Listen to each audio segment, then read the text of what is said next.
This is Pulse 95. Pulse 95. It's the Morning Majlis. It's the Morning Majlis. Talking the stories that are shaping headlines, plus those that make you go,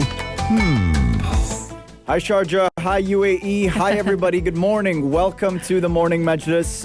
It's Monday, October 26th, and there's a lot to talk about on today's show. A lot of big headlines and news stories as well to discuss. And Rania, we've got a lot happening here in Sharjah as well. Absolutely. Good morning, Ahmed. Good morning to all the listeners out there. I hope everyone's having a safe commute and a great Monday where, we only have 3 days left of this week because Thursday we're all hopefully going to be off for a long weekend. But we are definitely gearing up for the biggest event that's coming up in November, an event that we all wait for every single year. And that is going to be the 39th edition of the Sharjah International Book Fair. Now, we know that this year is going to take place from November 4th until the November 14th. And it's going to be hybrid. So we're going to talk more about it closely. And we're going to also delve into how book lovers will be able to browse through more than 8,000 titles being in English, Arabic, other languages in Expo Center. How can they pre-register themselves on what platforms? How can they make sure that they have a spot at this year's 39th edition of the fair? And so much more we're going to talk about only today, or the first hour we're going to talk exclusively about the fair and how things are going to play out. Yeah, it's going to be an exciting story to talk about as well. This is a major event for Sharjah, a lot of hopes as well to stimulate business in the Emirates. So we're going to talk about what it means for us here as well. Yep. We're also going to talk about what is happening around the world, particularly in Europe with COVID-19. With infections rising rapidly across many countries, tighter COVID restrictions are being enforced. And as a result, we're getting this footage of major European cities being practically or literally empty at night. Nobody out there, strict restrictions being imposed. So we'll give you the update on who's imposing these restrictions, why they're imposing these restrictions, and how it bodes for us here in the country with our infection rate at the moment. We're also going to talk about a number of major geopolitical situations, particularly the latest in the Nagorno-Karabakh region.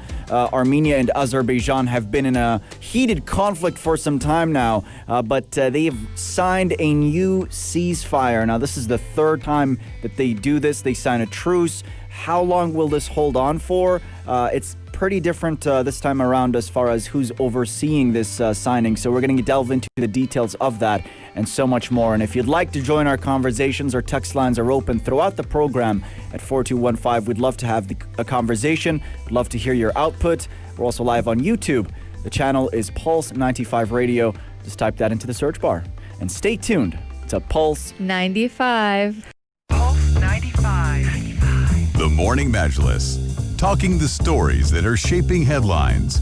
This is Pulse 95. This is Pulse 95, and a very good morning onto the Morning Majlis. Now we're going to be talking about the big story that emerged overnight, and that was a ceasefire agreement between Azerbaijan and Armenia. This is the third time they're doing it. How long will this last? We don't know. Is it going to be sustainable? Well, in terms of who the sponsor and the broker is, it looks like it might be sustainable. Now, this has been come in and it's been called on. The U.S. State Department calls on both the countries to respect the humanitarian ceasefire, and it comes effect this morning. Yes, and U.S. President Donald Trump has tweeted, quote, "Congratulations to Armenian Prime Minister Nikol Pashinyan and Azerbaijani President Ilham Aliyev, who just agreed to adhere to a ceasefire effective at midnight." The announcement came after U.S. Secretary of State Mike Pompeo held separate meetings with the foreign ministers of Armenia and Azerbaijan in Washington over the weekend as well. And Nagorno-Karabakh is recognized internationally as part of Azerbaijan, but is under ethnic Armenian control and has been the center of a conflict that dates back to the late 80s. Clashes, however, escalated severely this year in September. It turned into a large-scale conflict. We've seen towns and cities being shelled, even the alleged use of banned cluster munitions, and several thousands of people have died as a result. The shelling has also killed civilians on both sides. This situation has also led to the displacement of tens of thousands. And pretty interesting to see the United States getting involved now, because when we saw this situation emerge, the U.S. has been somewhat disengaged. And if it had responded only lethargically so, but not in any meaningful way. And it's also interesting as well because this South Caucasus region is pretty critical to the U.S. It hosts critical energy and transportation infrastructure. There are gas and oil pipelines that carry energy to Europe via Georgia. And there's a whole situation with the dependence on Russian energy. Russia is pretty heavily involved in that region as well. So the fact that it took the U.S. this long to get involved is rather interesting. But here they are, calling for a ceasefire. And the big question here is how long this will last. Yeah, and this latest positive development came hours after Armenia raised its military death toll to 974. About 37 civilians have also been killed in fighting between the Azeri and Armenian forces, which broke out, as you mentioned, again on September 27th. But Azerbaijan has not disclosed its military casualties due to censorship under the martial law that applies in the region. But Baku did say 65 civilians were sadly killed and more than 300 wounded on their side during this conflict. Look, the two previous ceasefires were brokered by Russia, and now that the US has stepped in at the very last hour, very close to the election date as well, goes to show that there is some kind of a bigger interest at play, because the United States was only using statements earlier as opposed to being actively involved, when it loves to be involved in most of the conflicts themselves and play a stakeholder role by brokering peace agreements or siding with a particular party. And at the moment, this is what's been agreed. The State Department says the Minsk co-chairs and the foreign ministers agreed to meet in Geneva on October 29, and all necessary steps to achieve a peaceful settlement of the Nagorno-Karabakh conflict will come into play. Now, the other thing is, Azerbaijan hasn't revealed figures of the losses from their side, but according to Nagorno-Karabakh officials, 974 of the troops as well as 37 civilians have been killed in the recent clashes, and the fighting has killed 66 civilians according to Azerbaijani authorities. And Russian president had earlier said that according to Moscow's information, the death toll from the entire conflict could be as high as 5,000 people, and that is a lot. So we will be keeping a close eye on this, but at the moment, the humanitarian ceasefire stands. It stands, and the U.S. involvement is also a signal that might be worry in Washington that things could escalate further and possibly invite a number of regional powers into this. For instance, Russian military engagement could have a wider effect on the region as well.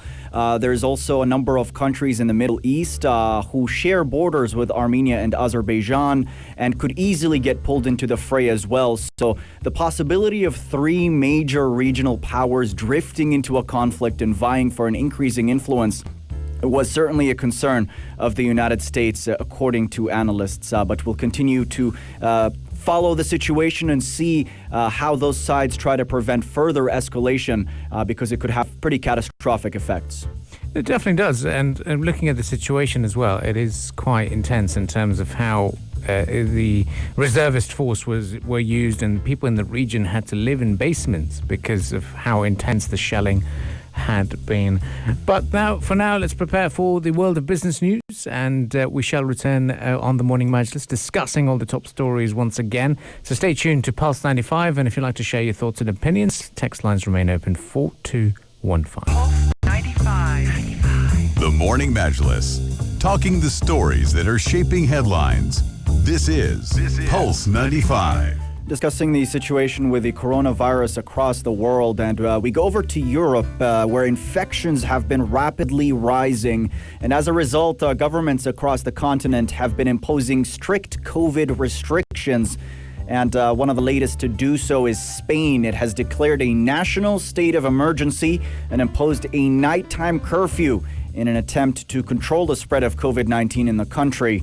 Prime Minister Pedro Sanchez saying the curfew will be between the hours of 9 p.m. and 6 a.m. and would come into force on Sunday.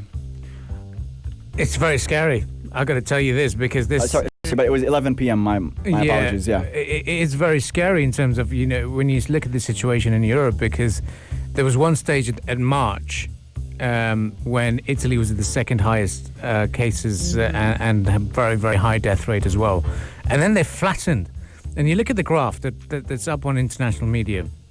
June, July, August, total cases per 100,000 people by week was very flat. And then September comes, and it's just been a steep incline to an extent that as soon as October hits, the black winter that Joe Biden likes to describe it as, or the dark winter as he described it as, is now getting intense because it's just a massive incline in terms of daily cases. And Italy has now been forced to shut its cinemas, pools, gyms. However, restaurants remain in place. They'll continue to operate as normal. Gyms, pools will be shutting down. Restaurants will be shutting down by 6 p.m. The United Kingdom has done a similar restriction as well to avoid people gathering and only meet for dinners or wherever, and then after that you're done. You're done with the day.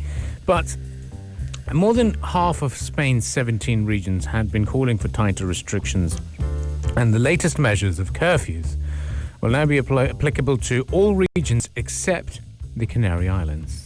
Yeah, going back to what's going on in Europe in general, daily confirmed infections in Europe, which overtook the U.S.'s daily detected infections during October, are definitely threatening to overwhelm European countries' capacity to test, trace, and also isolate virus carriers, leading authorities and health experts to really warn that the pandemic could intensify even further. And governments are hoping that last-ditch measures such as curbs on socializing and also nightlife can reduce contagion again without strangling Europe's economic recovery. But yeah, a dramatic reversal in recent weeks has undermined Europe's hard-won achievement in curbing contagion through economically painful lockdowns this spring. And COVID-19 infections were significantly lower than the U.S. this summer, but have rebounded thanks to factors including shortcomings in testing and contact tracing systems, fatigue with social distancing precautions, and definitely a particular relaxation of behavior among the younger people. But yeah, if Europe's escalating restrictions from curfews to local travel bans fail to slow contagion, the continent will be left with a choice between a return to lockdowns or letting the pandemic take its course, with potentially disastrous effects for the overstretched healthcare systems. And we're already seeing those lockdowns come back. We're just mentioning Italy, Spain, and so forth. So. Yeah, definitely. And data scientists looking at the rate of COVID infections, they're saying that the European continent has the highest rate of COVID-19 infections in the world in terms of newer cases popping every day. Some of the latest development, including the UK reporting 19,790 new cases as per the latest report. Bulgaria's Prime Minister Boyko Borisov confirming that he had tested positive for COVID-19. Over in the Czech Republic, new lockdowns came into force over the weekend as just over 12,000 new COVID cases were reported. And Netherlands is also setting records for the highest number of COVID-19 cases in a day. According to its latest report, they had just over 10,000 cases in a 24-hour period. Russia's total reported cases has now surpassed 1.5 million.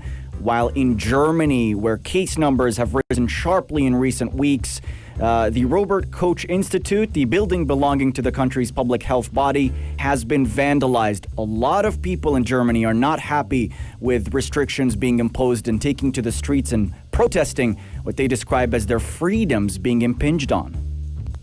I'm looking at the figures across different parts of the globe. We are worried about what's going on in Europe. That's true. Looking at the figures, 8.8 million new cases were detected. Oceania, or where Australia, French Polynesia, Guam, New Zealand, and Papua New Guinea are involved, 39,827 cases there, compared to 8.34 million in Europe.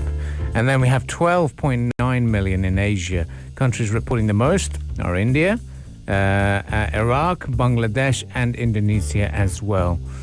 So it is slightly worrying times in terms of what's going on. But the United States, by far, the highest number of cases, 8.5 million at the moment. And this is where we are. I mean, this is a very scary situation. Russia tops the European list, France followed by France, Spain, then the UK, and then Italy. So very, very worrying signs indeed at the moment. So it just goes to show that there is no end in sight at the moment.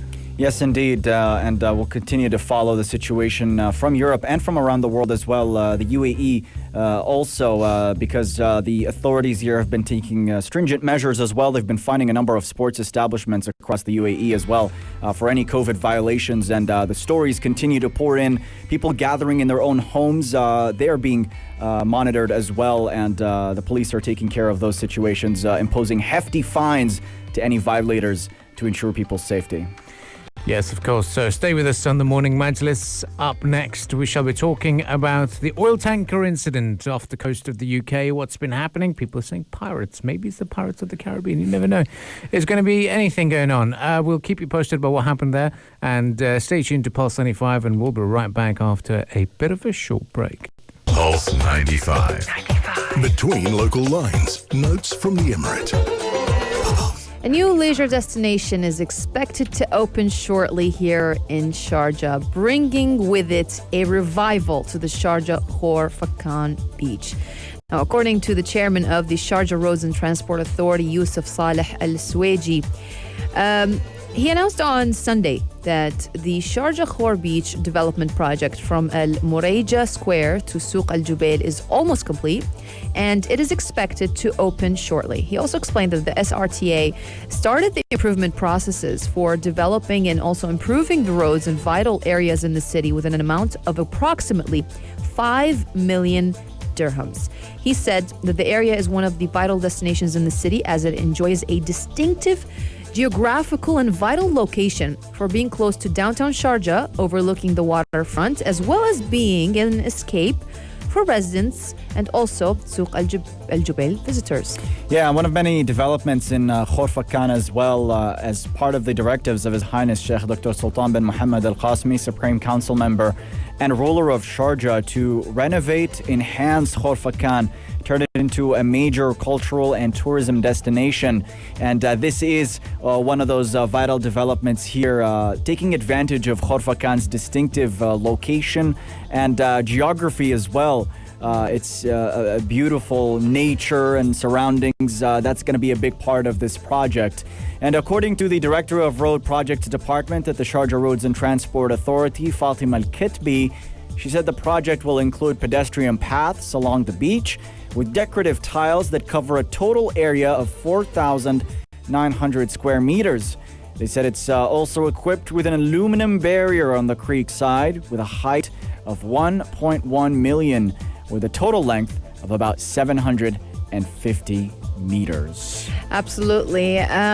Well, the Sharjah Beach Development Project, it was actually announced back in 2017, and it aims to transform the public realm along a 3.3 kilometer stretch from Ajman border to the roundabout adjacent to the Sharjah Ladies Club, if you guys are aware of that one.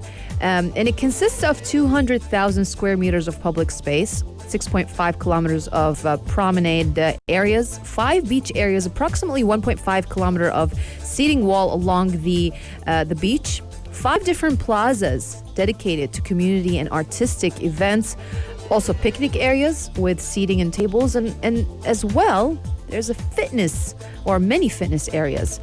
And the project will also provide all necessary facilities required for visitors, such as changing facilities, prayer places, shaded lounges, and much, much more, of course, with adhering to the precautionary and safety measures undertaken by the authorities here. Yeah, absolutely. An all-encompassing destination, and a lot of development projects happening in Khor-Fakkan. Oh, yeah. In the central region as well, the eastern region at large, and lots of exciting stuff to report on. Abdul Karim is also going to be off somewhere today. He's actually on his way to Khorfakan. He probably reached, I'm not sure. Maybe he reached, maybe he didn't. He's close.